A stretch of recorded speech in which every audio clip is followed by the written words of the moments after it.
You're listening to this podcast, so I know you've got a curious mind. Here's a helpful fact you may not know yet. Drivers who switch and save with Progressive save over $900 on average. Pop over to Progressive.com, answer some questions, and you'll get a quick quote with discounts that are easy to come by. In fact, 99% of their auto customers earn at least one discount. Visit Progressive.com and see if you can enjoy a little cash back. Progressive Casualty Insurance Company and Affiliates. National average 12-month savings of $946 by new customers surveyed who saved with Progressive between June 2024 and May 2025. Potential savings will vary.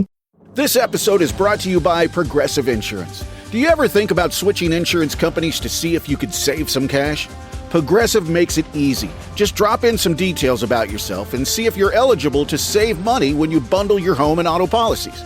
The process only takes minutes, and it could mean hundreds more in your pocket. Visit Progressive.com after this episode to see if you could save. Progressive Casualty Insurance Company and Affiliates. Potential savings will vary. Not available in all states.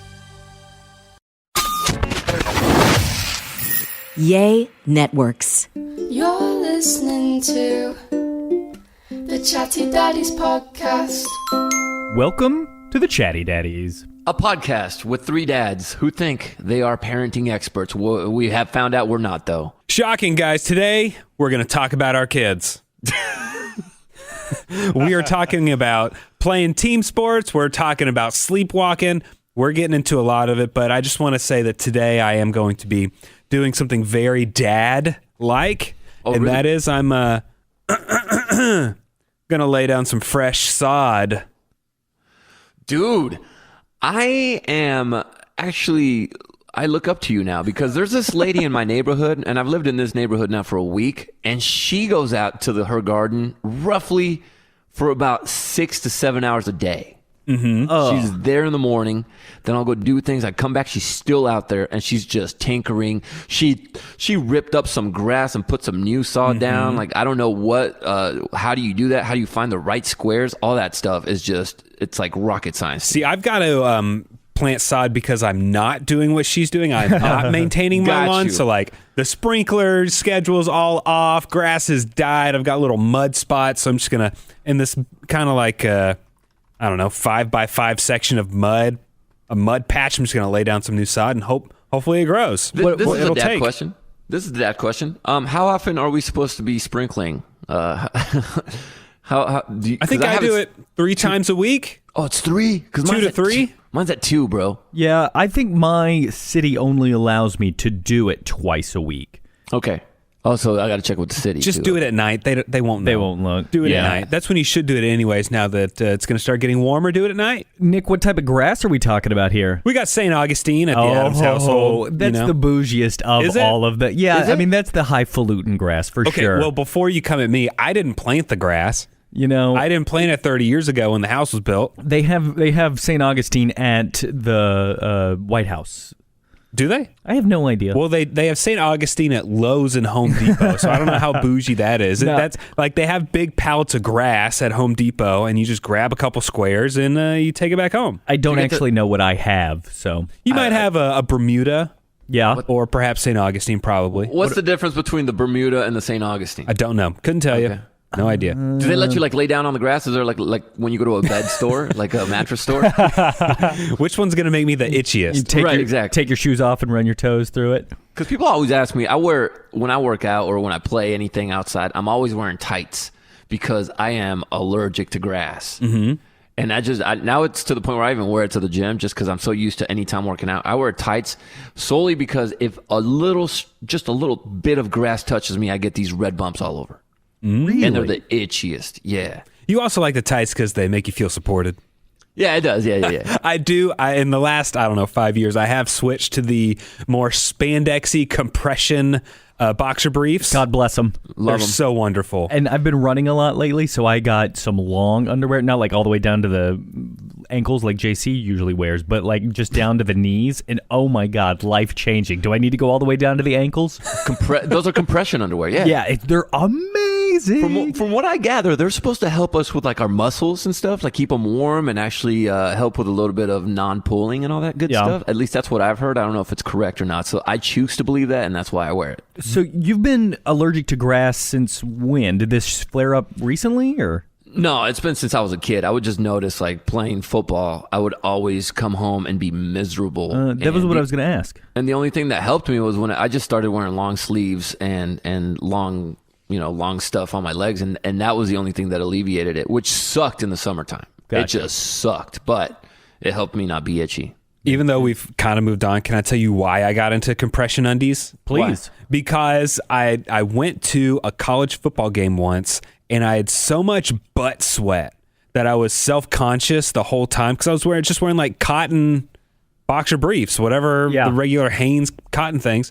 And so the next time I went to a college game, I was like, how am I going to stop this? And I was like, oh, I bet that would work. And I looked up and it was talking about like moisture control and wicking and cooling. So I got those, solved every problem. So if you're going to go to a sports event, guys, if you're going to be outside, get some compressions and it might stop the swamp butt. Yeah, swamp butt. And then you don't want to have those like wet butt because of the swamp butt too, which could happen. No. Definitely could happen. No. So, man, I've been struggling lately, guys. Speaking of, now that we're jumping into being dads, I've been struggling bad with the boy. Oh, no. Because of the move? I don't know, Nick. I don't know if it's because I know kids don't do well with change. I totally understand that. But I tried my hardest to not have that much change. Like, I felt like a change in school scenery would have been a big deal. At least it was for me. That's when I remember having the most mood swings when I was a kid. It was when my parents switched me schools. That's when I was probably the biggest a-hole. And so I avoided that by moving into this home. But I don't know. It might be because it's a new atmosphere. But we've been in this house for a week now. So just over 7 days. And we have had one of those, those nights where everybody's yelling at each other. Oh, everyone's miserable. Yeah. Like it ends like somebody's crying at night for the dumbest reason. I mean, anywhere from fighting over toothpaste, which is stupid to fight over, to just asking them to clean up their toys. It's been a cry fest, just yelling, everybody mad at each other every single night in my house. That's what it's been like. And I think the stem of it, and I'm not putting the blame on him, but it's mostly, it has to do with Kaysen. And I don't know if it's because, is he starting to have hormones? Like, do we start having hormone stuff happening at 9? I mean, probably. He's got something going on, right? Something's going on. Like, and I don't know. Like, do I need to go? And this is what's scary. It's like, when do you have to go to like therapy for a kid? Because everything is like, you tell them to do something and it turns into this big ordeal. And then it turns into woe is me. And it turns into I'm the worst kid ever, which that's when I tap the brakes. I'm like, oh, wait, I don't want you feeling like you're the worst kid ever because he's such a good kid. He's so nice and he's so gentle with other kids, but it's just he has these moments where he just blows up on me. Yeah. Or Kinsey, mostly on Kinsey. It's mostly like the son mother thing. And it's putting stress on my marriage, to be honest. Like it's just been stressful lately. Well, man. because you're always it makes everyone on edge. So you're always kind of bickering back and forth about, well, I don't know what set him off. What did you do? Well, I told you he wouldn't like it if we turned off the TV show. Told you we should have asked him to pick his toys up before dinner, not after dinner. Yeah, it turns into a little bickering all the time. Like last night, Kinsey was putting together his bed. This is what set it up. And she's like, maybe this will be fun. Maybe me and him need to have like mom-son time. Yeah. We'll build a bed together. And I said, listen, when we build something together and we're adults, we're married, we tend to argue. Like we end up fighting. Like she'll put something wrong or I'll do something wrong and then it turns into a couples fight. I was like, I don't know if this is the best. No, she goes, no. He'll get to use power tools. He'll feel like a little man. Everything's going to be good. 5 minutes later, the fight happened. It just started and it's 7 days in a row now, guys. And I'm grasping for air right now when it comes to being a dad. Yeah. Yeah, that seems rough. Do you have any good moments over the last 7 weeks you can draw on? Yeah, of course. And I try to end every night because last night it ended. I took away his Fortnite, so his video games today, and I took away me singing because I sing to my kids every night. I get the guitar and I sing them songs every night, and they get to choose what songs I sing them. They get 2 of them. I took that away from him. But I still finished the night off with something positive. So I still went in there and I told him I loved him to the moon, and then he finishes it off and back. And I told him that I was really proud of how he did in sports, and I told him that I was proud of the few the things he did right that weekend. And I didn't even touch on the bad. I didn't even mention he had gotten in trouble. But it's still, I just don't know. I feel like since this is a reoccurring thing, that I'm doing something wrong. Like I'm not exactly hitting it right. So one thing I have heard about conflict resolution is you have to make sure that the other person understands where you're coming from. Do you think Kaysen understands where you're coming from in the, hey, we got to clean up, or is he still too young to comprehend everything? Or is he... I think he knows where I'm coming from. I think we just waited too long to be a little more militant when it came to that. I think because Kinsey and I grew up in a different environment, and we didn't grow up with much, that now, I know for a fact I've spoiled my kids when they want something. We've talked about this before on the podcast. Right. You know, we've all done that where we just see something our kids want. And it's like, yeah, man, I got $5. I'll buy it for them. Cool, boom. When I was a kid, I used to have to save up for like 3 weeks for a $5 toy, my Ninja Turtles. It's those little things. And then I started catching myself, and this is what we shouldn't do as parents, comparing. Yeah. You know, because I do have some kids, because he plays football and I coach these kids and I see what they do on the field, but also I know what their life is like off the field. And I tell them, I'm like, look, man, you got some kids on your football team that work right now. Yeah. That they actually go and work with their parents. Like I have kids that, hey, what'd you do today? Were you playing Fortnite or were you playing games? No, I had to go help my parents with their business, and we were working from 7 until right before our game. That type of stuff. And so I tried to bring that up to him a couple times, and it backfired on me. And I realized, no, I shouldn't have done that. I compared him, and he called me on it, which I admire that he realizes that. But he's like, fine, then I'm not like them. Why don't you just take me back and send me to another house type stuff? And then I feel bad. Then I shut down. Then I'm like, okay, I don't know then I got to take a step back and kind of reassess, but I don't know what to do now. Kids are pretty smart, though. I think that he might be using a little bit of leverage there, knowing that that's a spot that he can use to make sure that you're a little lenient on him. If he goes, so you hate me then? So then you go, no, it's not as bad as I was saying. It's all good. Exactly. And so if you're a parent and you have whether that storm of the 9, 10, 11, 12, 13-year-old boy, I would love some advice. I am willing to take it. Even if I'm doing something wrong, call me out on it. Or I don't know. Yeah. I know we have some friends that are therapists listening. If you think that would be maybe good for us, I'm also extremely open to that. According to parents.com, this was the first link I clicked on. Yep. So we can give it as much credit as that. But JC, you're probably not alone here with your kid acting up. There's something called adrenarche, which is a sudden rush of different hormones. And so it's kind of taking over. And so they're called adrenal androgens. They're hormones that play a big part in puberty a few years later. So these hormones are starting to build up before actual puberty starts. It's kind of like the body's like pre-puberty. And then they have all these hormones for once they really hit puberty. So they say it could start 2 to 3 years before actual puberty starts. It's just the body's producing some stuff. It's starting to get ready. It's bubbling up. It's starting to make sense, man. Okay. Yeah. So I'm not, I didn't break him.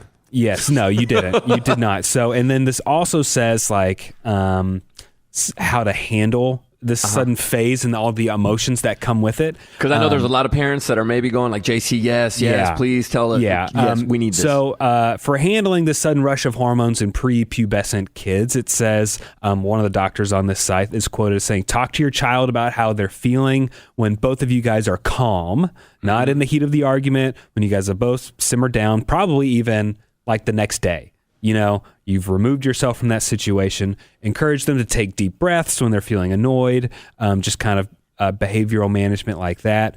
Check for triggers in your child's life that could be causing the changes. So maybe, moving could have had something to do with that. Here's what I was thinking about doing today. Let me know what you guys think, because this is what I was going to do. I was going to do, I don't want to call it family court, but maybe more of a family meeting. And I was going to sit us all around the table. and I was going to give it, because a lot of the times when you get in an argument with your kids, they want to talk back, right? And they're blah, blah, blah, and then you're trying to say something, but they're blah, blah, blah, and then the other parent hops in, and then your point gets lost, which then creates the argument between the two parents.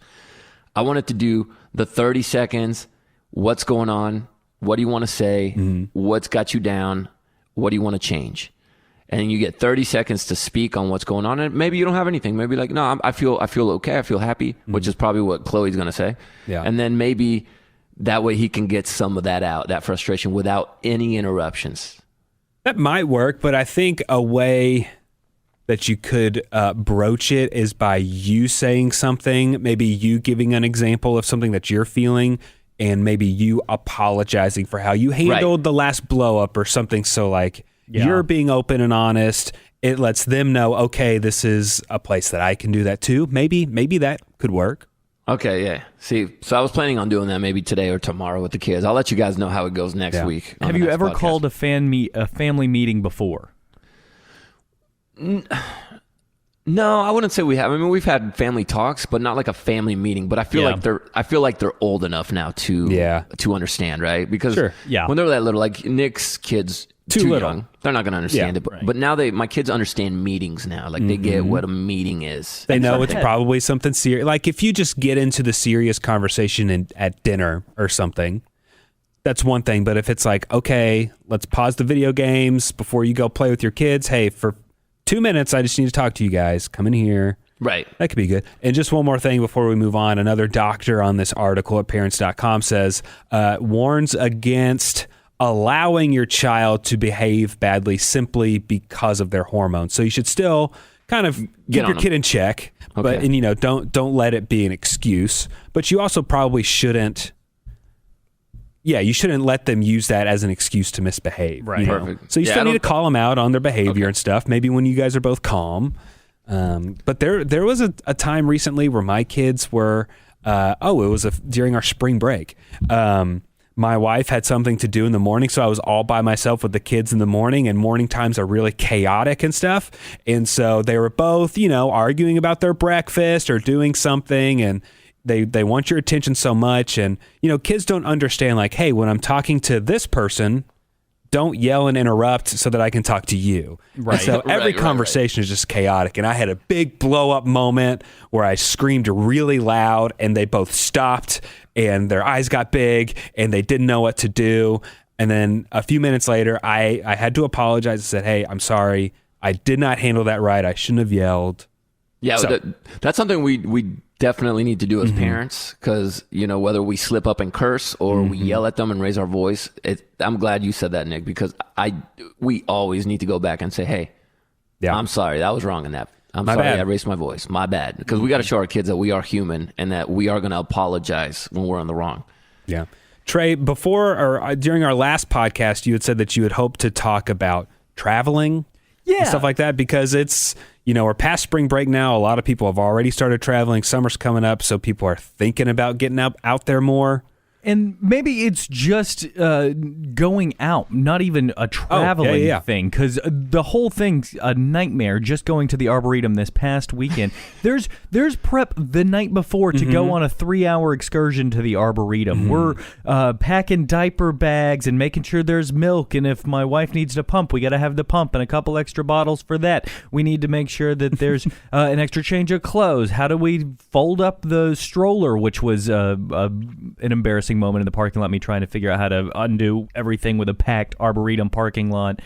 Now, did you guys find it really hard when they were a baby? Has it gotten easier as they have grown up to just get up and go out? Way easier, bro. Yeah, way easier. Just get your shoes and we're going. Yeah, exactly. They my kids take care of their own stuff. They got soccer practice or football practice, cheer practice. Yeah. They are in charge of their water. They're in charge of their uniforms. They're in charge of everything now. You got your pom-poms? Yeah, okay, that's it. Let's go. And if you forgot something, hey, guess what? That teaches you a lesson, right? Because you are in charge of your own things. As far as when they were little, when they were like Quaid's age, Trey, my wife and I created a checklist. Yeah. So it was on a whiteboard, and it was right by the front door. And we would just baby bag. We got bottles, formula, whatever, diapers, wipes. It was like the necessities. And then that was it. And then we also had a little notes section on there. That's it. So if it was something special like change of outfit, you would write it in the night before. And then that way, before we exited the door, we would go through the checklist every time. Yeah. And Trey, but guess what? We still miss stuff. We still forgot. Exactly. And you'll, especially now since, you guys had a baby during COVID, so you're not going out to all the restaurants. You're not going into the stores all the time like JC and I did when our kids were babies. But you'll get to a point where like you just kind of always have that bag packed. You always have the diaper bag ready to go. And in that diaper bag, you're going to have a couple of just like snacks, trash bags, things that you can put dirty clothes in. Yeah, you'll have some generic just crackers, fruit snacks, applesauces, things that can stay in a bag forever. Right. You'll have the generic onesie or two. You might have a couple onesies in there that you just always have. Blowouts. And then also, Trey, something that has helped me on so many occasions, because even though you have that bag packed, so you always forget something. You always forgot, the kid didn't make it in time during potty training, so now he's got poopy undies. What do we do?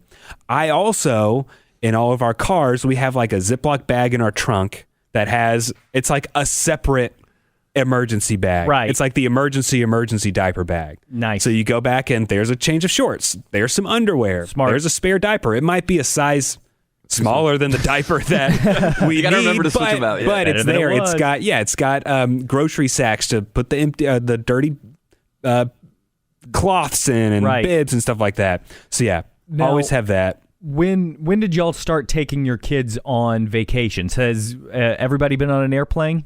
No. Yes. No. Oh wow, you haven't, Nick. No. Okay, because I'm thinking that it's possible. We're not looking to do a trip this summer or anything, but maybe Christmas time, or spring break next year. I realize that he'll be, a year and change, a year and a couple of months by that time. So what do y'all think? What age should kids start to travel? I've always told my wife that as soon as they're old enough to listen and understand us. You know what I mean? And also to me, I'm sure it's safe for all the hotel workers that are listening to us. But I kind of get weirded out by like getting a crib at the hotel. Yeah. They have those that you can get. You can do pack that. And play. That always weirded me out. But yeah, I just want to be able that when we're on the plane, I can tell them something or, help calm them down, or they can tell me if they need to go potty or something like that. Yeah. Unless it was like a funeral and we had to go out of town, I didn't really feel like flying anywhere with the kids when they were so young. But we might do something this summer, so we'll see. The road trip is not an acceptable thing, at least when you have a 6-month-old. We drove an hour to get to the Arboretum, and it was 30 minutes of crying, and then finally fell asleep. And I was like, this is just going to be 30 minutes on and off the whole time as we're driving. So road trip out. Road trips are out. My kids, I want to say they were a few months old, both the first time they traveled, because Kinsey obviously wanted to go see family back in California. Yeah, and I believe either Kaysen or Chloe, we went down to Mexico to see my family in Mexico. And the one thing, and this is what I hated the most about traveling with kids, is the looks on an airplane. Sure. Oh, of course.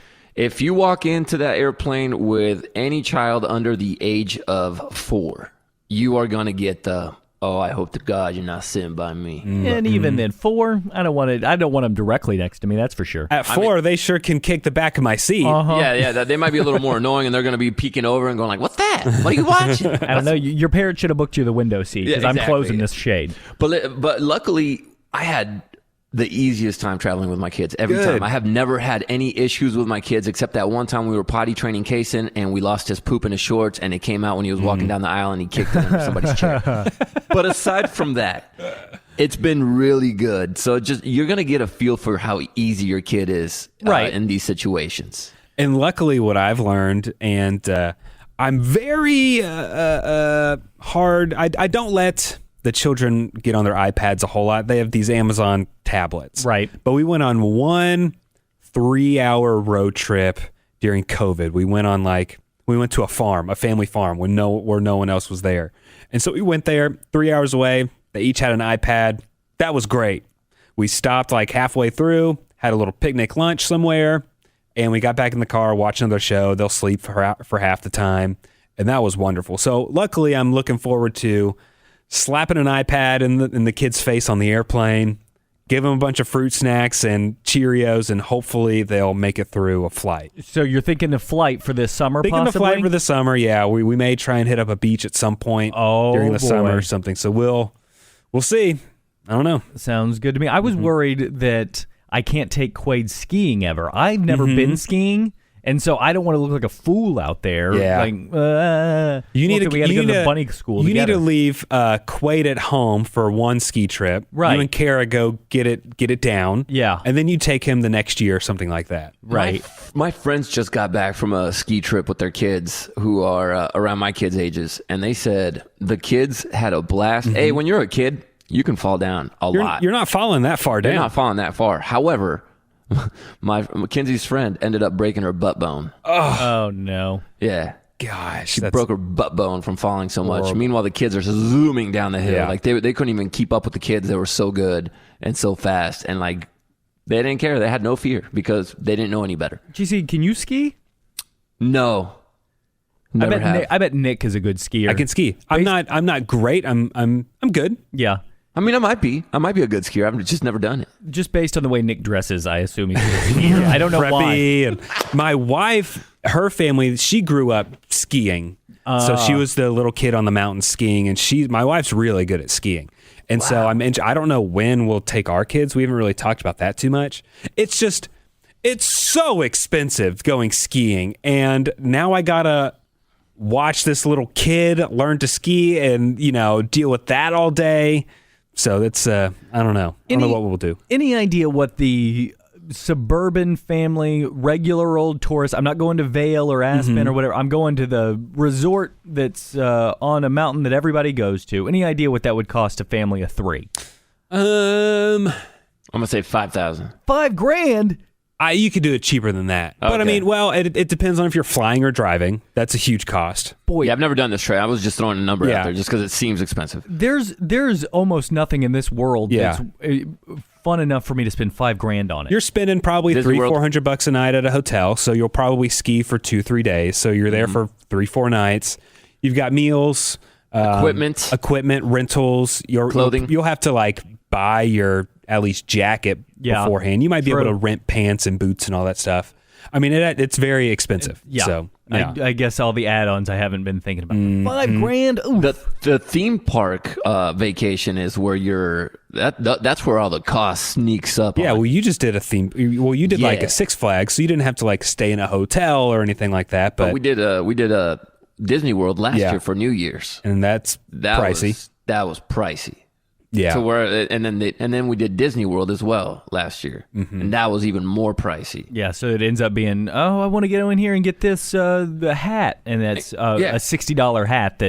Okay, well, all right. And they don't turn it off, by the way. When the kids are on a vacation, they don't turn off being a brother and sister, so they're still going to be just as annoying and Yeah. fighting the entire Hiding time. in lines. It's hot. It's crowded. Just in close quarters, so it makes it even worse. And you're like, hey, kids, I want to sit and relax. Let's have a relaxing vacation. They're like, what the hell is relaxing? Yeah, Exactly. Yeah, exactly. they don't know that. They don't know Another what that is. thing about Disney World, one of my rules is that I want them to be old enough to listen to me there. And I've always thought it's weird if we go to Disney Worlds on our kids' trip, I'll see random people in the parks and they have like a 1-year-old, and it's like you had to pay. I don't know what the prices are, but I'm sure you have to pay for, like, why are you bringing this? Makes it a miserable time for everyone. That kid doesn't remember it. You got to lug this thing around that isn't grateful, that doesn't care about it, that has to go take a 2-3 hour break in the middle of the day to go take a nap.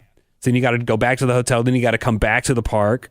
Like, Yeah. it doesn't seem worth it to me. I don't understand that.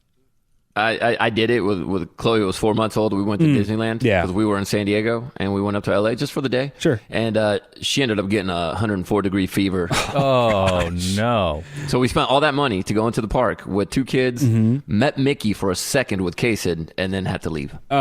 And does Chloe remember much of it? Absolutely not. She didn't even know she was there. Nor does Kaysen. Do you have to pay for a ticket for a kid that young? I don't remember. I think Chloe was free. Okay, I probably. want to say she was free, but we did have to pay we did have to pay for Kaysen. Yeah, probably I once think- they're 2 or something, you probably have Yeah. to pay 2 or 3. Yeah. Very exciting thing going on in the Adams household is that we have started team sports. Yeah. How old were you guys when y'all started team sports? I started soccer probably at around 3 or 4, which is my son's age. He's 4. That's early. I was 5, I think, when I started playing soccer. And I'm going to say 5 or 6 for myself as well. And so, do you remember the team name you were on? I was on the Grasshoppers. That was my first soccer team. Yeah. JC? Oh, I was on the Hawks. Do you remember what number you wore, too? No. They just gave us a number. I didn't get to choose, I don't think. I remember my number and everything. It was the Hawks. And by the way, I was in Mexico. And it was now knowing it's crazy because I recognize the logo. It's the logo from the basketball team, the Hawks. Oh, yeah. It was that logo. And our uniforms were blue. And I was number 12.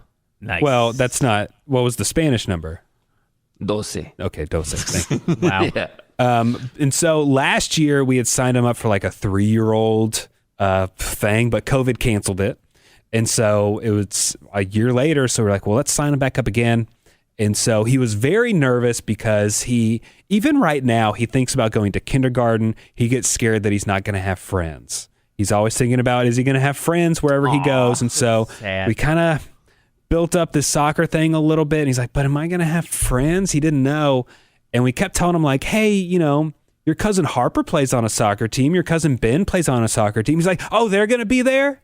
Well, no, they play on their own soccer teams. So they're not good. And so he's like, oh, man, so when am I going to friend? But then we get there, and he absolutely loved it. It was so cool. They're not doing any competing. It was just like, hey, balance your feet on the ball. So they alternated their feet.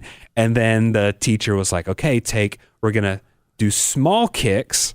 So small kicks and stuff all around the field. No such thing as small kicks with kids. By the way. Luckily my son was pretty in control, but my son definitely asked the coach several times, Coach Jeremiah, are we going to do big kicks? Oh, yeah. And so eventually they can do big kicks, and he really liked it because they could kick the ball at a cone and knock the cone over. That was a lot of fun.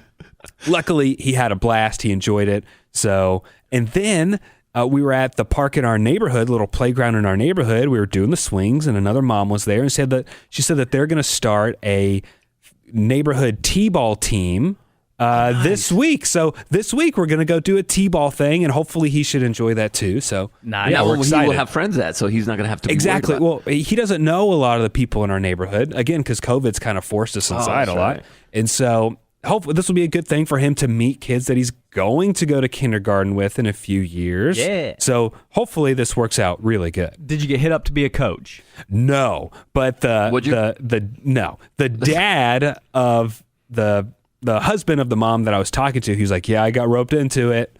And I couldn't tell if he was trying to get me in it. Yeah. And I was like, oh boy, you can't say no, can you? Or something. He's like, yeah, no, I couldn't. And so he didn't ask me to be coach. Oh. But we'll see what happens Wednesday. I don't know. I hope not. So it is a rope you in kind of situation. It's not like there's a volunteer sign up sheet or anything. There's probably like the one person that's spearheading it, and then they need like the assistant coach or something probably. Right. Now, how do you get to be the head coach of a youth soccer team? You just sign up and say, I'll be the head coach, and the parents go, thank you. Yeah. Exactly. It's that easy. Tell me why you don't want to be the head coach. Because you have to deal with other parents and other kids, and you don't know what it entails. If you're going in blind, you might have the easiest team and the easiest kids to deal with, or you may have a team where every parent's like, why don't you have my kid kicking the penalties? Why doesn't my kid get to play forward? Then you start having all these like little politicky type conversations. My kid only got 4 minutes of playtime this game.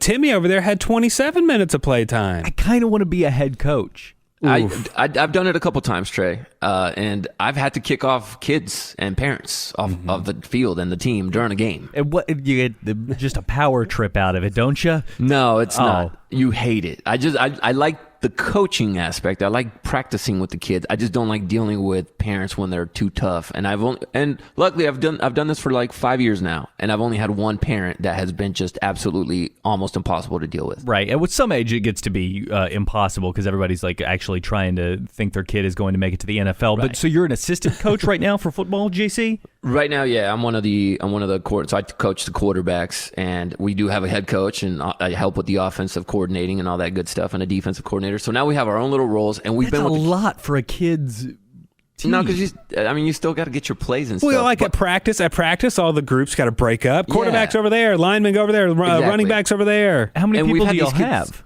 We have 20 kids. Okay. And we also have it's 11 kids on a field and a football team, and it's just there's a lot that goes into football. But we've been together for so long now that we know all the parents, and we've known all these kids since they were like 6 years old. So it's been it gets progressively easier if you stick with one team, just because everybody just gets to know each other. So I had a coach. His name was Clint Allen, Coach Allen. And he was our Pee Wee football coach for the Rebels, which actually had to have a name change in, 2001. Wow, how progressive to change it way back then. It was way back then, and so they changed it to the Titans. But Coach Allen, we won every single year. We won our little Pee Wee League thing.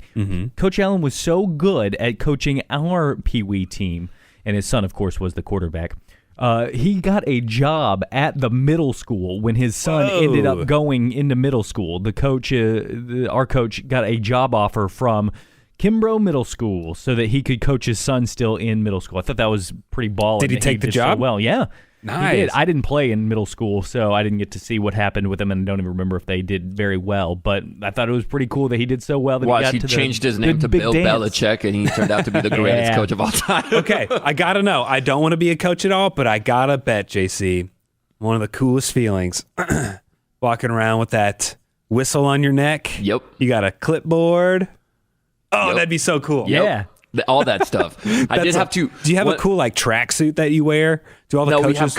We have coaches' shirts. Okay, cool. So we all have our coaches' shirts. They're these little hooded, and they have the arms cut off. So if you want to have the guns out for the sun's out, guns out, we have that, and it has our names on the back. And the one thing that was tough for me is when Kaysen scored his first ever touchdown, I caught myself, because I was allowed to be on the field, I caught myself running to the end zone to celebrate with him. And I had to stop myself and be like, yo, I don't do that with all the other kids. So I got to let them score. So I did end up being there, and I got to hear him when he scored and everything, which was the funniest. I caught up to him as he crossed the end zone. And I just remember he slowed down and stopped, and he turned around, and his teammates caught up to him, and they were celebrating. And he stayed super calm, and he goes, you guys know that was my first touchdown ever, right? You guys know. He's like first this little of many. 5-year-old. Yeah, he's 5 years old, and he just stopped. He didn't jump up and down. He wasn't screaming. He just was really cool, calm, like, I don't know, that was my first touchdown ever, right? And I was like, what? Pretty baller, though. Kid? Yeah, it was pretty baller. Was he high stepping into the end zone? No, he just ran it in. I think he just was surprised more than anything. Is it really another power move for coaches? You got to have a good whistle, like a good cadence in your beep beep beep. I'm a three beeper, but the whistle that you put in your not your lip whistle, your whatever, your mouth, the metal whistle, yeah. Whatever that is. That's on like a rope tray. Yeah, that kind of whistle. Yeah. So I have my whistle is 3 beeps to let the kids know, hey, we're starting practice. So it's beep beep beep. Practice starting. If they're not listening, it's a beep beep beep again, but with a long extended one. That means I'm pissed. Ooh. It's a beep beep beep, and then that's when they know what's up. You keep the whistle around your neck or wrapped up on your hand? It's in my neck. Okay, cool. And I have, because I get into it with the kids. Like when we're doing tackling drills, I show them. I have gotten an imprint of the whistle on my chest because of tackling a bag once, and it cut me. So you got to be careful with those. Now, what about being a referee for kids' games? It's got to be horrible. That Miserable. sounds like a nightmare. Never do it. I couldn't do it. I want the coaching status, not the ref status. Yeah, you got to deal with both teams, parents, and the players when you're a ref. It's tough. Especially, what do you think the hardest sport to coach would be? Because coach? Sorry, not coach. I meant be a referee. Like being an umpire in baseball, like Little League baseball, seems pretty miserable. The strike zone is so subjective, it seems like. So I don't think that anybody thinks that you're right. Every single person thinks you're wrong unless you just got walked. Basically. And if you're the umpire, you're the reason the game is either going to be 1 hour or it's going to be 5 hours. Yeah. Right? So you got to know, like, hey, man, I'm just going to make this strike zone anywhere near the plate so that we could just keep it going. Also, an umpire has to have really cool ways that they call things. Oh! Or you got to have a good... I think you're doing a great job, Nick. And then they got the cool little counter in their hands. Yep. That clicks and they know how many balls and strikes. I bet basketball would be kind of tough too. Yep. Because there's a foul in every play. Any sport that's subjective with your calls. In football, in soccer, like the field is so big. Like maybe if I'm on the stands, like maybe I couldn't quite see if the ball hit that yard line or whatever. But like in basketball, everything's pretty close. Yeah. You can probably see more of the fouls. You can see more of the calls that should be made that maybe aren't or something like that. And at least in football, the refs are really cool because this happens a lot because they're so young. The ref will give you a warning as a coach. Mm-hmm. So he'll be like, hey, number 17, he's kind of holding a little bit, talk to him, or he'll like give you a couple warnings before they start throwing those flags. So you can coach your kids, let them know, hey, you're about to get in trouble. And then you see if they switch it. And if they don't, that's when the flags start flying, which is really cool. Refs, like they do it differently with youth sports. In the NFL, of course, you don't get that. In the NFL, you get flagged. But these refs know how to do it. They're like, hey, they'll go up to the kids sometimes and tell them, good job, but do it this way instead. They also help coach the kids. I've seen it plenty of times where the refs are like stepping up and helping these kids. That is your Chatty Daddies for today. You can hit us up online at Chatty Daddies on Instagram, or you can give us a call at the number in the description of this podcast. The Chatty Daddies Podcast.